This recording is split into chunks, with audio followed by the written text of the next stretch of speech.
Can you believe it? We're back again. Back again into the wild and wacky world of Lance Wallnau Show. And, you know, we're doing a lot of variety this week. And I have to tell you, it's just up my alley because we're doing supernatural signs and wonders, current events, Middle East, economics. But now we're coming into a subject which is most interesting.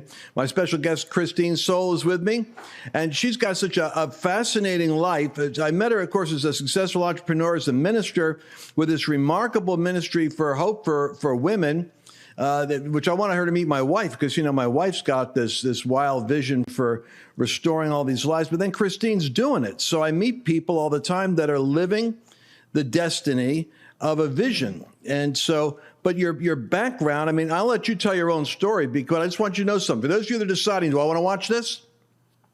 We're talking about human trafficking all the time. Well, now we have someone who's going to give you some insight on the whole industry, the industrial complex that preys upon women, sexuality, and despair, and that would ruin people's lives if it wasn't for the ability of God to break people out. Christine, welcome to the show. Hey, Lance. Thanks for having me. And we got Mercedes Sparks over here. And Carl, just right there in the corner, ready in a moment's notice for fact-checking and punctuality. Where to begin? Because I haven't interviewed you before, but I know you, and I had a chance to talk to you a little bit ago in San Diego. But so what do people normally want to know when they hear about your biography? What are they interested in? Well, it really depends on the topic. I'll start with, you know, when I was 10, I started doing drugs, kind of a latchkey kid at age 5. And at 17, I got pregnant with my first child. 19, had identical twin boys. At 21, I was trafficked. I was a meth addict. I was filled with rage. I was living a gay lifestyle, hated the world. And at 21, I fell to my knees, cried out to God, and I said, if you are real, take my life, it's yours. And I so tangibly felt the power and presence of God. I went and I threw the drugs and alcohol in the toilet, and I never had a desire, temptation, or withdrawal. I should have had a heart attack stopping the way that I did, and I was completely and utterly set free in that moment. But, you know, it set me on this interesting journey of trying to figure out who this Jesus guy is and bouncing from couch to couch, house to house with 3 babies, not knowing how I was going to survive. Yeah, I was just bouncing around. And I remember there was a point where, you know, I couldn't even get a job that would pay for my daycare. And so I was stuck. I was ready. I was willing, but I was stuck. And I found out all my bills one day. And I thought, man, I have $40 to my name. I can't even put a dent into any of this. And I sat there and I thought, you know what? God really saved me before. I wonder if he can do something with this. And so I wrote a $40 check. I gave it to the one person that I knew that went to a Christian church. And I said, hey, can you give this to your church? And he had no idea it was the last penny I had to provide for my babies. But, you know, God provided every need. I never even had a late payment. And because he does exceedingly abundantly above what we could ask, think, or imagine, the person that I gave that check to is the guy that I've been married to for 25 years. The guy you adore.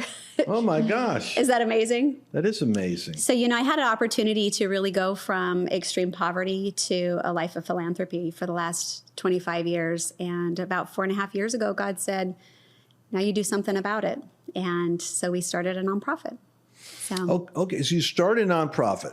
And it's 4.5 years ago. And the nonprofit's mission is? Yeah, so we are a residential entrepreneurial training center. So we house women, but really our focus is that we help them to discover what it is that God created them to be. And so our focus is prevention. Prevention is better than cure. And so we, instead of bringing in people who have been trafficked or who are currently homeless, we actually help focus on prevention. And if you look at, you know, the medical care system, we don't say to people, oh, I'm so sorry, I can't help you because you're not dying. Look at all the dying people. And you wouldn't say in the education system, you know, I'm sorry, you're getting C's and D's, but look at all those F students. We can't help you. Look at the F's. Be grateful for having a C.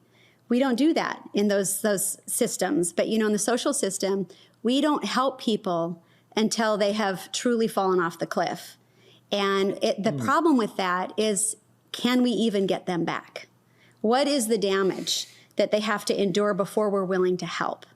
And so our focus is that we help women really get the help that they need before they become a victim or a number or statistic.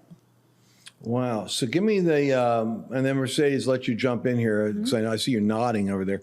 Give me the profile, typical profile of one of the gals that you help. Goes across the board, but the number one place that we find our women is through the church.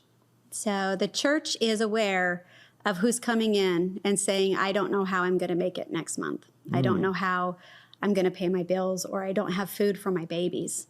And those are just the ideal women for us, because we know they have a drive to change, to grow, and to make something of their lives. Interesting. So we give them the opportunities. We help them start businesses, or we teach them skill sets where they can have a nice living wage, or we also help them with looking at career path or school.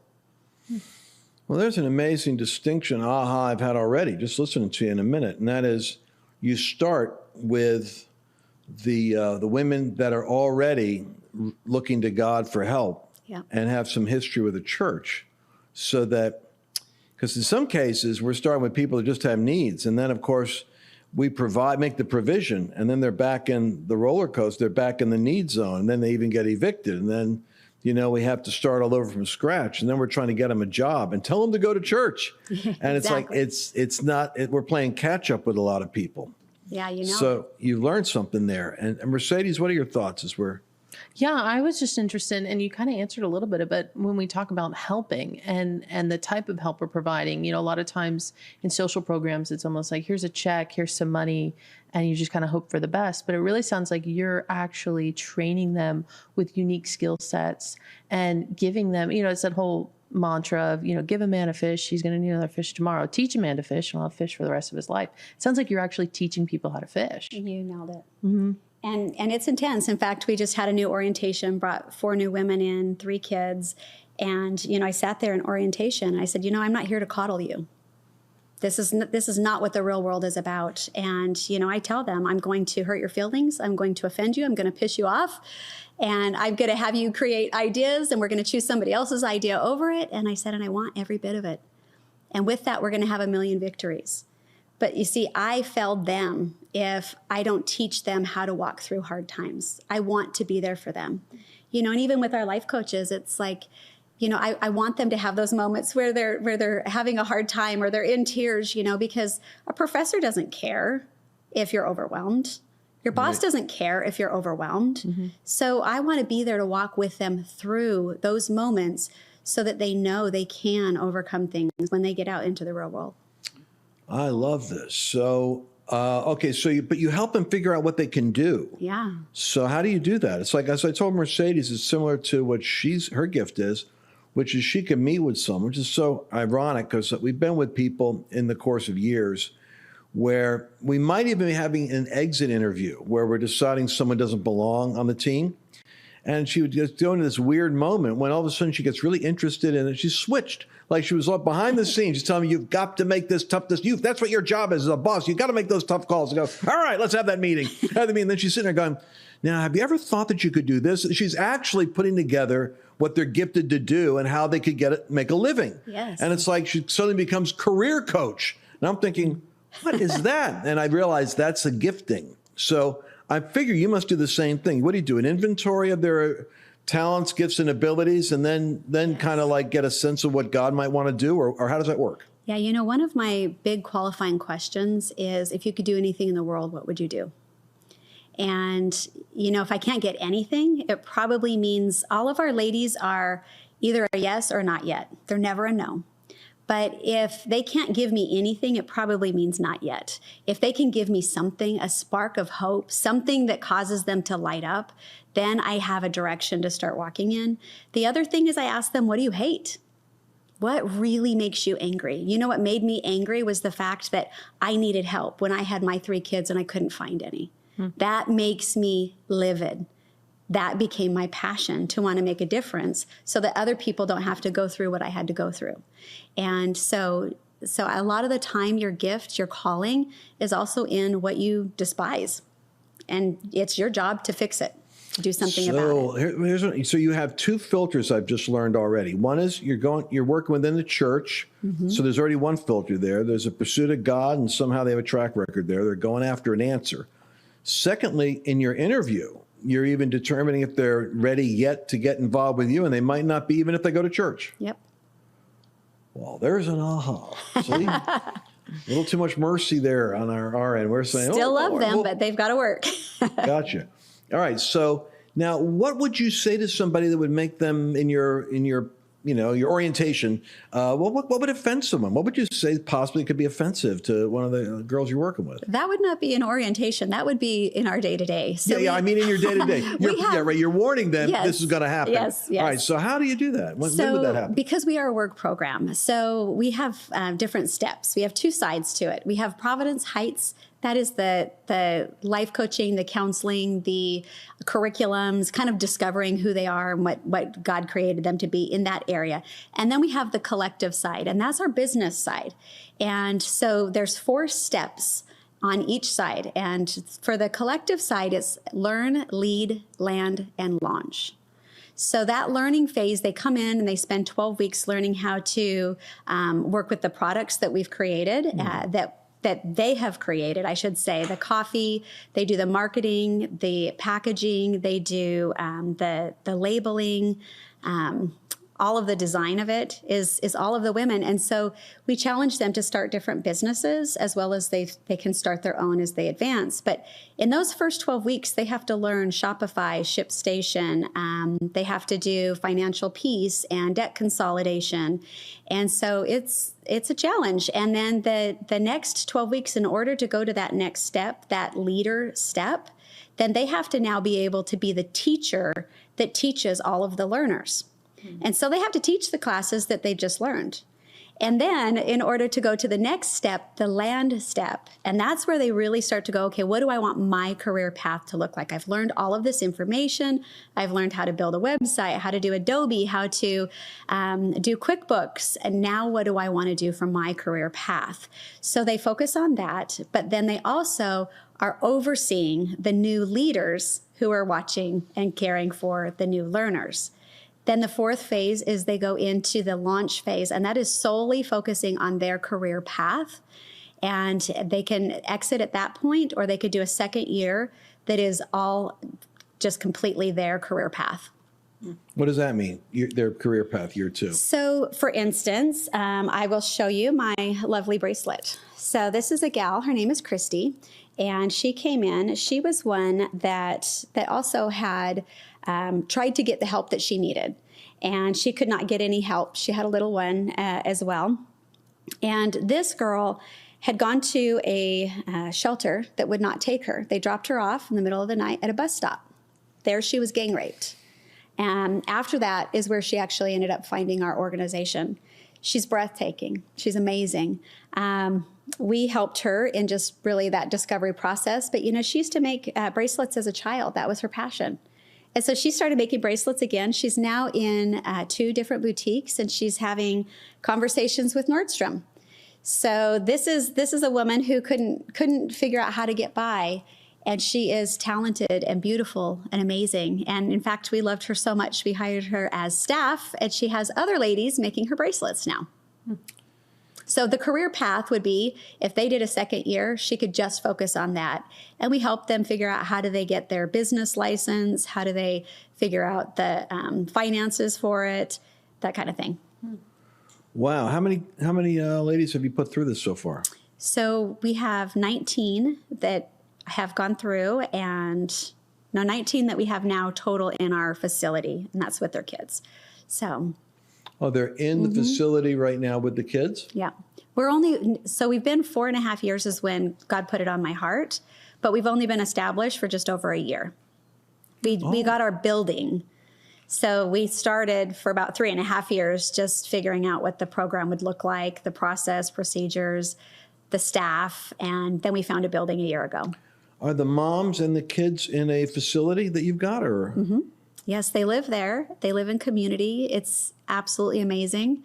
And yeah, and it's all Jesus in everything we do. They get up in the morning and they have something called Kingdom Crew that they started, where they work out together and they pray and then they do devotions. And I mean, it's just Jesus in everything. Wow. I'm just blown away. So where do the kids go to school? I mean, their ages are all different, right? Right. Yeah, so they go to the local public school that's Okay. nearby, and then we have a daycare that we work with, and so most of them are out of that daycare as well. But you have a vision. So I saw something most interesting. You drew a picture, right, of what you really want to do next. Tell people about that, if you can, because I think It's so it was cool. like, it's like, what was that movie with Close Encounters? Or that movie where people were drawing, Carl, they were making these replicas of a mountain, and then they ended up Close Encounters of the Third Kind. It was Close Encounters, but they were drawing. They were obsessed about a vision, and then they show up, and it's actually there. Okay, So- God gave me a close encounter. Yeah, give me the Lance. Close That's Encounter what it was. story. I'm Could you serious. see it if I showed you from this book? Oh yeah. And we're Okay. we'll edit it so we'll put it in for the people. Oh, okay, perfect. But you can hold it up. Okay. Yeah, I want to see it. Yes, it's so cool. Let's see. So about 2.5 years ago, God showed me a picture of the building that we're to have. So we've always had a sustainability vision that we would have office tower businesses, that we would operate a restaurant, a cafe, a boutique, a spa. So this has always been the vision. So God gave me a picture of what it would look like. And in this picture, it had a residential tower to the left. It had a office tower to the right, and then it had retail space in the center. And so if you could see here, this is the space. But it was amazing because he gave me a vision that there was a fountain in the center with a circular drive. And then as you enter, to the right and the left is water. And that really, for me, signified just a cleansing, a renewal, purity. Right. And we found this building. We found it in October.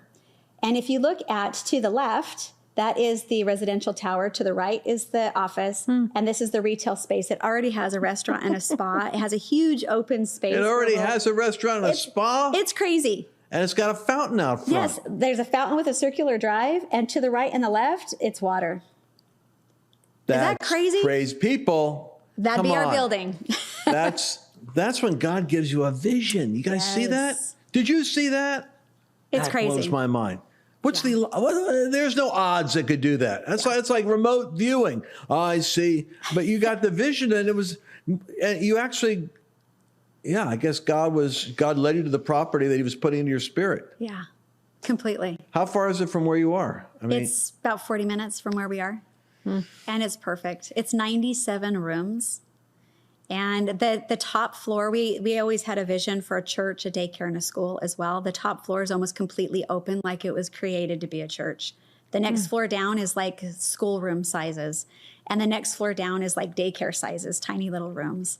And then we'll still have retail space on the main floor and office. So it was created for us. I know that. And I've traveled the world. You can find a office tower with retail space, and you can find a residential tower with retail space. But I have never in all of my travels seen retail space with office space with residential space. I've never seen it. no, because it was created for they would us. convert it all into square footage for business or something, Right. or one or the other. Yeah. Your book. How much of this story is in the book? Is it does it include what your vision is for Providence Heights? No, that's a pretty new vision. I mean, we just saw the building in October. So it goes up to knowing that we're going to start Providence Heights, but we didn't even have a building yet. So not one story of one woman. So I definitely need a revised version, don't I? Well, another chapter, all Yes. new and improved. And now, Yes. just add one more chapter to it. Tell me about the workbook you've got. Do your ladies use that? Yeah, so the workbook was actually really the reason for writing the book was to help the women and to inspire the women. And so wrote the book. The workbook goes with it so that they can do it as a curriculum. And it's awesome. They love it. And there's also a journal that we've done because everybody wants metrics, right? They want measurables. And my big thing is, women are not metrics. But we do need to know where we're at and how they're improving and where we can help them most. So we created a journal, and it's a daily journal. And then they actually tally it. It's called Hit Your Mark because we call them arrows. And they tally up their scores for the day and then the week. And then when they talk to their life coach, then they go over how they did for the week. And so they can actually see themselves improving and growing. It's pretty awesome. How do you pick your life coaches? Where do they come from? Jesus. Man, we interview them and I'm just like, oh man, it's hard because we hire based on whether we believe they have the same DNA. Right. And that's hard to discover. And only God has brought the perfect people to us. But our newest life coach that we have is a gal that I met at church who's a quadriplegic.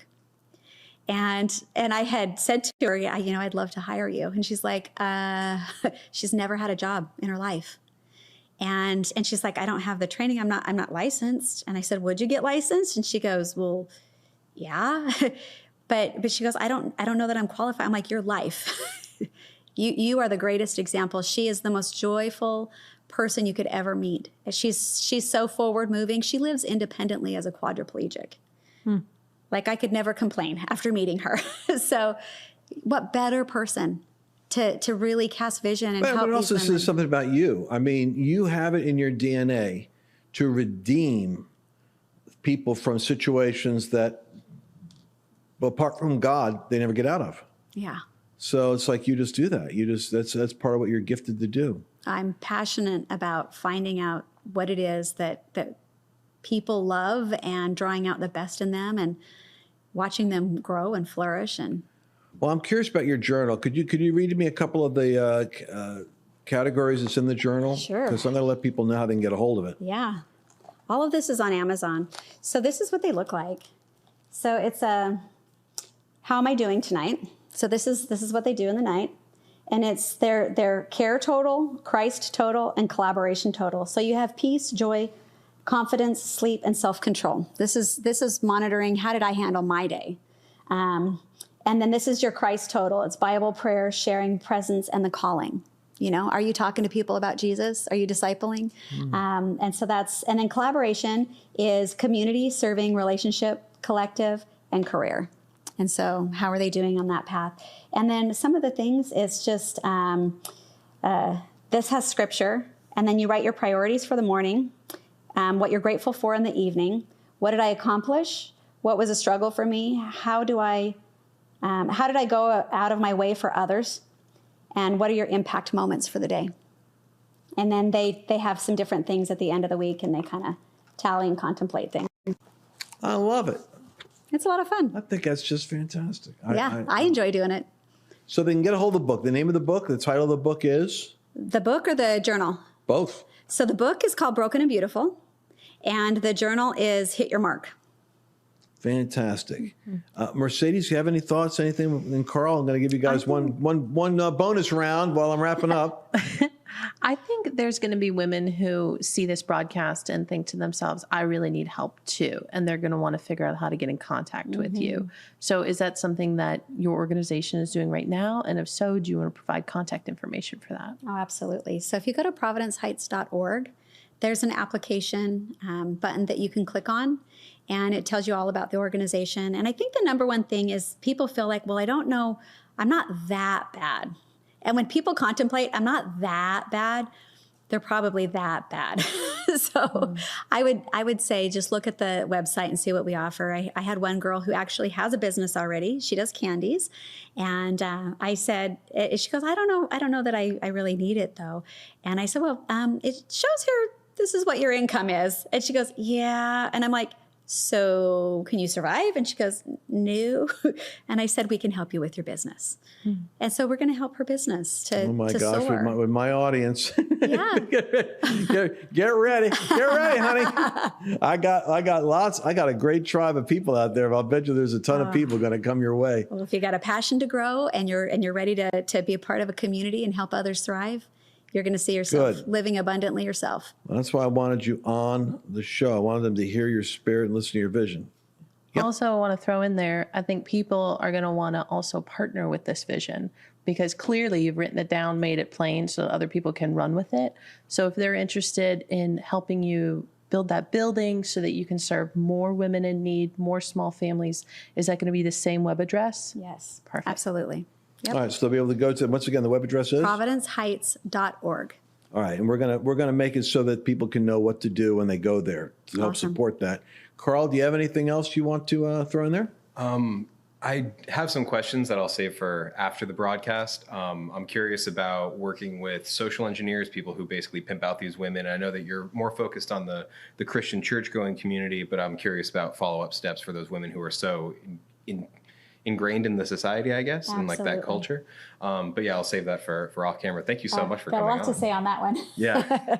But I don't understand. What was the question, though? Well, the question is being reserved for later, but the question was basically like with the company, Providence Heights, as well as with your outreach, how do you go about interacting with those social engineers, those pimps, in order to find out what the tells are and how to get these women out of those situations?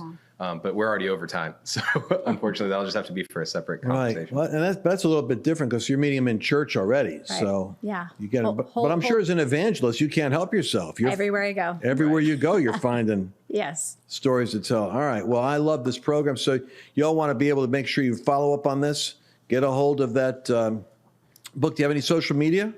Yeah. At just ChristineSoule.com. All right. Well, we're going to be checking that out. Yeah.